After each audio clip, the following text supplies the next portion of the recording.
With Falcon football coach Matt Walker. And Matt, last Saturday, the Falcons lost to number 19 ranked UW-Oshkosh out at Raymer Field during the homecoming game. Final was 19-7.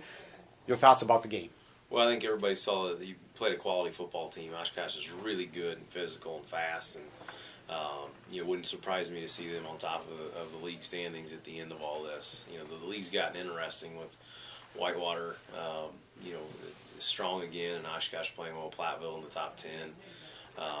It's really exciting with what the league's doing now. But we played a quality opponent. I was proud of our fight. I thought our effort was really good, and I'd be a liar if I didn't tell you that I think that it was a little concerned coming off of what I thought was a bad performance in the Stout game. Again, no disrespect to them, but I thought it was one we could have had if we would play a little better offensively. Our defense gave us a chance to win, but coming off a tough loss like that, I was concerned about how we would respond. But I really liked our effort and fight, and thought that against a really good football team, we hung in there. Our defense gave us a great effort again, and really proud of what they did for us and the effort they gave us in the kicking game. I think we won the kicking game. I think that was an edge for us, and gave us, again, we flipped the field a few times, had some big plays, gave us a chance, and then offensively we found a little offense moving the football. I think we won the time of possession for the first time all year, and so we were putting some drives together. We really stumbled ourselves in the scoring zone. The one tough one, we had fourth and less than a foot to go, and went for it on fourth down and didn't get it, which had a chance to take a 7-6 lead early in the game.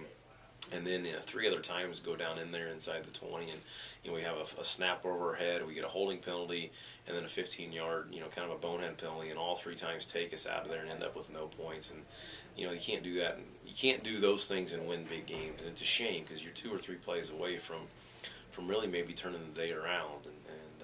But we'll keep fighting. I think we're tired of silver linings and moral victories. I think everybody's tired of that. But there were some good things that came out of that game. Kicking game, defense again, and just proving to the offense that we can hold up front. And if we just made a few plays outside, could have really changed the day.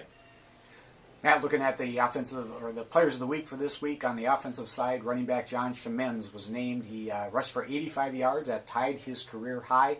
Could you talk about John's play? Well, it's a really gutty effort by him. If anybody was at the game, you saw he was running through arm tackles, and kind of in the middle of that game put us on his back a little bit. And we were searching for a little bit of offense, and just kind of got back to some old school football, and giving it to him on some off tackle stuff. And he was running through tackles and breaking tackles and getting some gutsy yards for us to move the chains. And really proud of his effort, and he's such a great leader. John, if anybody knows John, he's one of the best individuals on this earth. Just a great teammate, and someone that everybody gets excited about when he has a good game. On the defensive side, Matt, linebacker David Scaro for the second straight week was named the player of the week. 11 solo tackles, 13 total tackles, 2 tackles for loss, and a sack. Talk about David's play. Dave, like you said, 2 weeks in a row, it's exciting to see him play at that level. Dave had a solid year last year, but this has really been kind of a coming out for him with as well as he's playing and flying around. And Nate Smith's had such a great year for us last year. You wonder if he gets keyed a lot in some blocking schemes, and maybe it's freeing Dave up to make plays. But that whole linebacking core, they were warriors on Saturday. They were getting beat up and getting cut, and they're on the field a lot, but they were making plays and flying around, and I think the front three were doing a great job of penetration to let those guys run around a little bit.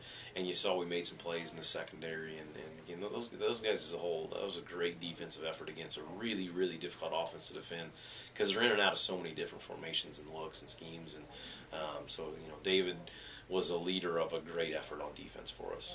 On the special team side, punter Will Jensen had another great game. He averaged 41.8 yards per kick, 6 punts, had a 70-yarder, that's a career high. 2 were down inside the 5-yard line, and a third was down inside the 10. Could you talk about Will's? To be honest, one of the best punting efforts I've ever seen by a single guy. I mean, you get one inside the 5. That's a pretty incredible thing. In fact, I think they were both inside the 2, if I remember right. But that's incredible. And then to have another one inside the 10, that's a spectacular day. And then throw on a 70-yarder to flip the field when we were backed up, and then to have over a 40-yard average that's a huge day for a punter. And that's big. That's how you win close games. Again, our kicking game gave us a chance to win. in a close game that we found ourselves in. So I'm proud of Will and proud of the whole kicking game and the effort and pride and dedication our guys did, because one of our big things we said in this offseason is we were going to improve and win the kicking game, and I think our guys have really taken it to heart, and I'm proud of the way everybody's bought into that. Matt, the Falcons will face another ranked team this coming Saturday. They're traveling to UW-Whitewater. Warhawks are ranked number 5 in the AFCA poll this week. What do you know about the Warhawks? Well, nothing like trying to right the ship against the 3-time defending national champ, but going to be a fun atmosphere again. You know, that's, and I say it a lot in these interviews, but it's one of the exciting things and fun things that our kids get to do, and that's about playing in this league, is you get to play people like this and in atmospheres like this, and so we're excited again. You know, our kids, they're used to fighting, and that's what it's going to take. It's going to take a really gutsy effort on the road and in a hostile environment against a team that, even though undefeated, or even though just the one loss, is you know, they're probably got some sour taste in it. They're used to pounding people and having their way with people, and they're finding themselves in some gutsy games themselves, late in games, and fighting, and you know, they probably like nothing more than to come out and, you know, try to beat the snot out of anybody and right their ship a little bit. And so, again, I got a lot of respect for that staff and that program, and it's going to be a fun battle. Our guys are really excited about getting back out there again.